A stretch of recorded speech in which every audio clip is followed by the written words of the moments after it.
Hi, this is Hector Cisneros with Website Know-How. I'm also the author of a book called 60 Seconds to Success.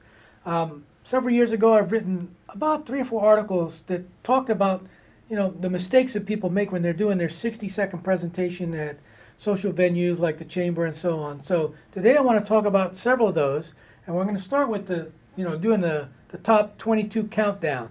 So I'm going to start with number 22, and the first one is posting your 60-second presentation to your social network. So you go on Facebook and you type in your 60-second presentation. That's a big no-no. That's direct selling to the people on Facebook. They aren't going to like that.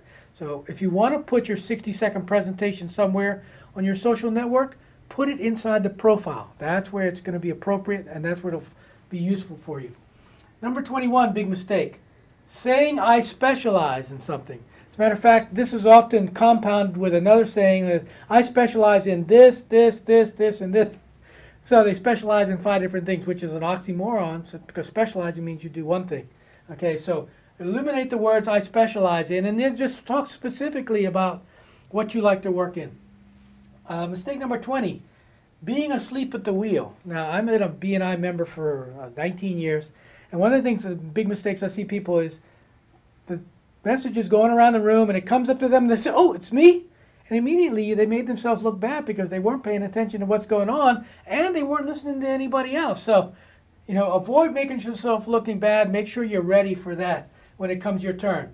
Number 19, using acronyms. Now, I'm a tech guy, and in the tech world we use all kinds of acronyms, but never use acronyms in your 60-second presentation. If you assume that people know what those acronyms mean, you know what assume means. It's making a fool of yourself. So eliminate all acronyms, make sure that they're easy to understand words, bring the vocabulary down to that 5th grade level, and your message will strike home because they'll understand it. And the last one I'm going to talk about right now is called no pain. When you do a 60-second presentation, if you don't paint the picture of what somebody's problem is, you're not really touching them emotionally. Those emotional touches where they said, okay, these guys have viruses and their computers stop working, or whatever it is, giving them that pain brings it to the surface and hooks them in emotionally. And then you step up and be the white knight and solve their problem, and shazam, you got the answer. So, review them real quick. Posting to your social media networks, a big no-no. Saying I specialize in, that's another big no-no. Being asleep in the wheel, make sure you're paying attention to all your partners when you're doing those 60-second presentations. Eliminate all acronyms. And make sure that all your 60-second presentations include some kind of pain statement. I like to include 3. Again, this is Hector Cisneros with Website Know-How, the author of 60 Seconds to Success.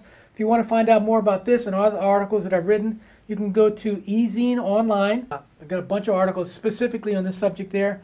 Or you can go to my blog at the Network Apprentice Workshop.